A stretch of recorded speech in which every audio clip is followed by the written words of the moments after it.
அன்பின் இரட்சகர் இயேசு கிறிஸ்துவின் நாமத்தில் வாழ்த்துக்கள். நேற்றைய தினத்தில்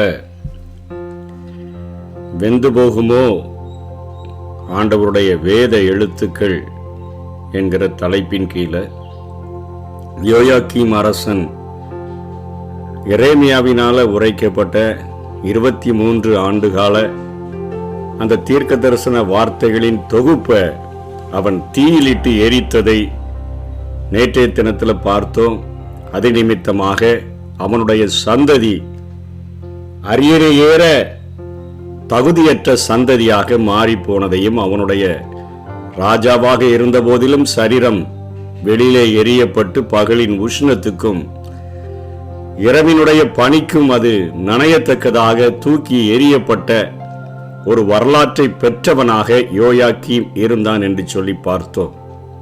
அவர்களுக்கு கொடுக்கப்பட்ட அந்த வாக்குத்தத்த பூமியிலே, அந்த வாக்குத்தத்தத்திலே அவர்கள் நிலைத்திருப்பதற்கு ஆண்டவரினால அநேக ஆலோசனைகள் கொடுக்கப்பட்டு, உங்களுடைய பொல்லாத வழிகளை விட்டு திரும்பி நன்மை செய்தால் இந்த தேசத்திலேயே குடியிருப்பீர்கள், இல்லை என்று சொன்னால் சிறைப்பட்டு போய் அழிக்கப்படுவீர்கள் என்கிற வார்த்தையை அவன் கேட்டு மனம் திரும்பாதவனாக, இருதயத்தில் தேவனுடைய வார்த்தையை அவமதித்தவனாக, செய்கையிலே அவருடைய வார்த்தைகளை தீயிலிட்டு கொளுத்தினவனாக காணப்பட்டதை நேற்றைய தினத்திலே நாம் ஆராய்ந்தோம்.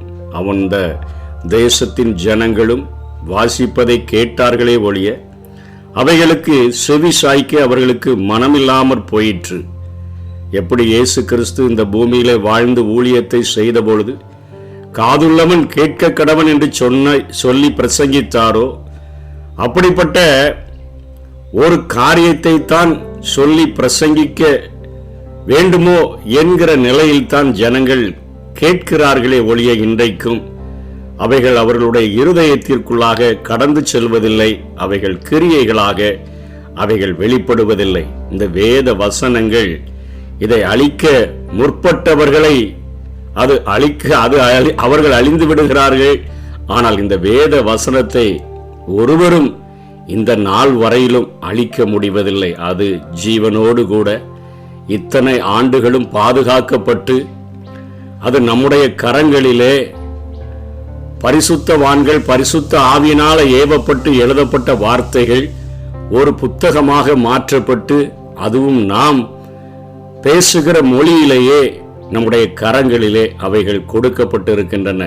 அந்த வார்த்தைகளினால இன்றைக்கும் ஜீவன் பெறுகிறோர் ஏராளம். ஒரே ஒரு வசனம் என்னை சந்தித்தது, நான் என்னுடைய வாழ்க்கையை மாய்த்து கொள்ள நினைத்தேன். இந்த வார்த்தைகள் தான் என்னை சந்தித்தபடியினால நான் ஜீவனோடு கூட இருக்கிறேன். இப்பொழுது ஆண்டவரை அதிகமாக அறிந்து கொண்டு அவருக்காக நான் பணியாற்றுகிறேன் என்று சொல்லுகிற எத்தனையோ கோடிக்கணக்கான சாட்சிகளை நாம் கேட்க முடியும். அநேகருடைய வாழ்க்கையை உயிர் பெறச் செய்கின்ற ஒரு உயிருள்ள வார்த்தையாக இந்த வேதாகமும் இன்றைக்கும் காணப்படுகிறது. ஆகத்தான் தாவீது சொல்லுகிறார், உமது சகல பிரஸ்தாபத்தை பார்க்கிலும் உம்முடைய வார்த்தையை நீர் மகிமைப்படுத்தி இருக்கிறீர் என்று சொல்லி. சகல பிரஸ்தாபம், எவ்வளவோ காரியங்களை நாம் பார்க்கிறோம். உலகத்தின் படைப்புகளை பார்க்கிறோம், அதிசயங்களை பார்க்கிறோம், அற்புதங்களை பார்க்கிறோம். எல்லாவற்றை பார்க்கிலும் தாவீது பிரமித்து நிற்கக்கூடிய ஒரு காரியம், உமது சகல பிரஸ்தாபத்தை பார்க்கிலும்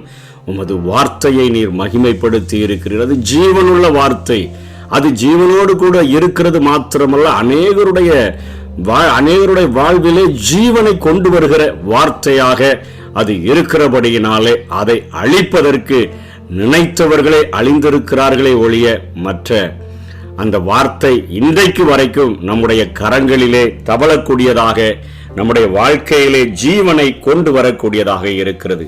இந்த வார்த்தைகள் நமக்கு நம்முடைய வாழ்க்கையிலே இழப்பாறுதல்ல நம்ம பிரவேசித்து விட வேண்டும் என்பதற்காக ஒரு தரம் மரிப்பதும் பின்பு நியாய தீர்ப்பு அடைவதும் மனிதனுக்கென்று நியமிக்கப்பட்டிருக்கிறது என்று சொன்னபடி நாம் மரித்த பின்பாக ஒரு நாளிலே தேவனுடைய நியாயாசனத்துக்கு முன்பாக நாம் நிற்க வேண்டும்.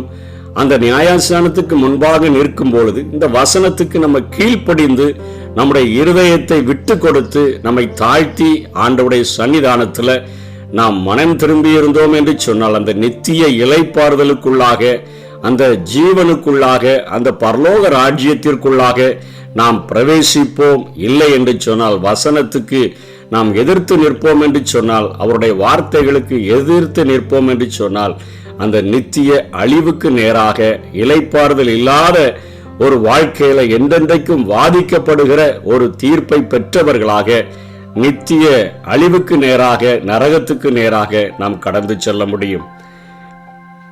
எபிரேயர் 4ஆம் அதிகாரம் 12ஆம் வசனத்துல 11ஆம் வசனத்திலிருந்தே சொல்லப்படுகிறது, ஒருவனாகிலும் கீழ்ப்படியாமையினாலே விழுந்து போகாதபடிக்கு நாம் இந்த இளைப்பாறுதலில் பிரவேசிக்க ஜாக்கிரதையாய் இருக்க கடவோம் என்று சொல்லி, ஆண்டவருடைய வசனமானது நமக்கு ஒரு அருமையான ஒரு கண்ணாடியை போல நம்முடைய வாழ்க்கையிலே காணப்படுகிறது. ஒவ்வொரு நாளும் அந்த பூரண பிரமாணத்தை நம்ம உற்று பார்த்தோன்னு சொன்னா நம்முடைய நிலைமைகள் எப்படி இருக்கிறது என்று சொல்லி நாம் நம்முடைய கண்ணாடியிலே நம்முடைய முகத்தை காண்கிறது போல, நம்முடைய சரீரத்தை நாம் அழகுபடுத்துகிறதற்கு கண்ணாடியை உபயோகப்படுத்துகிறது போல, நம்முடைய ஆவிக்குரிய வாழ்க்கையை தேவனுக்கு நேராக நாம் அதை அலங்கரிப்பதற்கு, பரிசுத்த அலங்காரம் செய்து கொள்ளுகிறதற்கு இந்த வேத வசனம் ஒரு மிக அருமையான ஒரு கண்ணாடியை போல அது நமக்கு செயலாற்றக்கூடியதாக இருக்கிறது. ஆகவே நாம் விழுந்து போகாதபடிக்கு இந்த இளைப்பாறுதலில் பிரவேசிப்பதற்கு ஜாக்கிரதையாய் இருக்க கடவோம். தேவனுடைய வார்த்தையானது ஜீவனும் வல்லமையும் உள்ளதாயும், அது ஒரு மனிதனுடைய வாழ்க்கையில அது சொல்லப்படும் பொழுது அல்லது அவன் அதை கேட்கும் பொழுது, அதை அவன் விசுவாசிக்கும் பொழுது அவனுடைய வாழ்க்கையில் அது ஜீவனை கொண்டு வரக்கூடியதாக இருக்கிறது, வல்லமை உடையதாக இருக்கிறது. அது அனுப்பப்பட்ட காரியத்தை செய்யாம தேவனிடத்துல வெறுமையாய் திரும்பி வராது. எந்த நோக்கத்துக்காக அனுப்பப்பட்டதோ அந்த நோக்கத்தை செய்யக்கூடிய வல்லமை உடையதாக அந்த வார்த்தையானது இருக்கிறது. இருபுறமும் கருக்குள்ள எந்த பட்டயத்திலையும் கருக்கானதாயும், அதாவது அந்த வசனங்கள் நம்மை வெட்டக்கூடியதாக இருக்கிறது. ஜீவனுக்கு ஏதுவாக நாம் மாறிவிடும்படியாக நம்மை அது ஆயத்தப்படுத்தக்கூடியதாகவும் இருக்கிறது. கீழ்ப்படியவில்லை என்று சொன்னால் அது நம்மை நியாயம் தீர்க்கக்கூடியதாகவும் அந்த வசனங்கள் இருக்கிறது. வாழ்வளிக்க கூடியதாகவும் இருக்கிறது. நாம் நம்முடைய பாவங்களை குத்தி நம்முடைய இந்த பாவத்தினால இந்த நியாய தீர்ப்பைத்தான் நீ பெற்றுக்கொள்ள முடியும் என்கிற காரியத்தை, சத்தியத்தினாலே நியாயம் தீர்க்கப்படுவீர்கள் என்று சொல்லப்படுகிறத அந்த காரியத்தையும் நியாய தீர்ப்பையும் நமக்கு அது போதிக்கக்கூடியதாக இருக்கிறது. நித்திய வாழ்வையும் போதிக்கிறது. அந்த நித்திய அழிவுக்கான நியாய தீர்ப்பையும் அது நமக்கு சொல்லிக் கொடுக்கக்கூடியதாக அது இருக்கிறது. எந்த பட்டயத்திலும் கருக்கான ஒரு பட்டயமாக நம்முடைய ஆத்துமாவையும் ஆவியையும் கணுக்களையும் ஊனையும் பிரிக்கத்தக்கதாக உருவ குத்துகிறதாயும் நமக்கு நேராக இந்த வசனங்கள் அது வரும்பொழுது நம்முடைய ஆத்துமா எந்த நிலைமையில இருக்குது, அது எதற்கு நேராக வாஞ்சிக்கிறது. தாவீது சொல்லுகிறாரு, மானானது நீரோடைகளை வாஞ்சித்து கதறுகிறது போல தேவனே என் ஆத்துமா உம்மை வாஞ்சித்து கதறுகிறது. நம்முடைய ஆத்துமா எதற்காக கதறுகிறது? நம்முடைய ஆவியில எப்படிப்பட்ட ஒரு தாக்கம் காணப்படுகிறது? நம்முடைய கண்கள் ஊன்கள் எப்படி கூறு கூறாக நம்முடைய வாழ்க்கையை, உள்ளான மனிதனை அது பிரித்து நம்மை உருவ குத்தக்கூடியதாக இருக்கிறது. மழுங்கி போயிருந்த தாவீதினுடைய இருதயத்தில் 2.5 வருடங்கள் ஆண்டவரை மறந்து பத்சேபாளோடு கூட வாழ்ந்து கொண்டிருந்த பொழுது நாத்தான் எச்சரித்த அந்த வார்த்தைகள் அவனை உருவ குத்தினபடியினால அவன் எழுந்து ஆண்டவருடைய சன்னிதானத்தில் கதறுகிறதை நாம் பார்க்கிறோம். அப்படியாக நம்முடைய நிலைமைகளை நம்ம அப்படியே மழுங்கி போன நிலைமையில வாழ்ந்தாலும் அவைகள் நம்மை குத்தி நம்மை ஆண்டவருக்கு நேராக அது வழிநடத்தக்கூடியதாகவும் இருதயத்தின் நினைவுகளையும் யோசனைகளையும் அது வரையறுக்கக்கூடியதாக இருக்கிறது. அதாவது நம்முடைய உள்ளத்தின் ஆழத்தில் அது புகுந்து நம்முடைய நோக்கங்களும் சிந்தனைகளும் ஆவிக்குரியவைகளா இருக்கிறதா அல்லது அது மாம்சத்துக்குரியதா இருக்கிறதா என்று சொல்லி பிரித்தறியக்கூடிய ஒரு பட்டயமாக, கூர்மையான பட்டயமாக அது இருக்கிறது. அது நம்முடைய வாழ்க்கையை காப்பாற்றும்படியாக அது வெட்டுகிறது. இல்லை என்று சொன்னால் நித்திய மரணத்துக்கு ஏதுவாக அது நம்மை நியாயம் தீர்க்கக்கூடியதாக இருக்கிறது. ஆகவே வார்த்தைகளுக்கு செவி கொடுத்தால் நம்ம இந்த பிரதான ஆசாரியனாகிய இயேசு கிறிஸ்துவை ஏற்றுக்கொண்டு கிருபாசன தண்டையில நம்ம சேர கடவோம் என்று சொல்லி இங்கே எபிரேயர் ஆக்கியோன் எழுதுகிறதை பார்க்கிறோம்.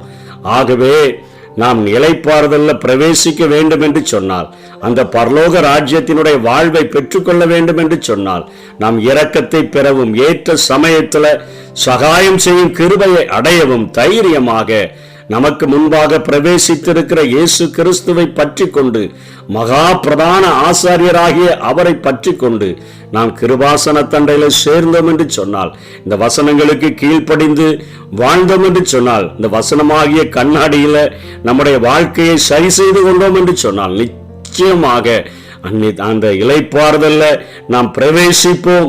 அந்த இளைப்பாறுதலை, அந்த பரலோக ராஜ்யத்தின் வாழ்வை பெற்றுக் கொள்வோம். அதற்காக வாஞ்சிப்போம். அப்படிப்பட்ட கிருபைகளை தேவன் நமக்கு தந்தருள்வாராக. ஆமென்.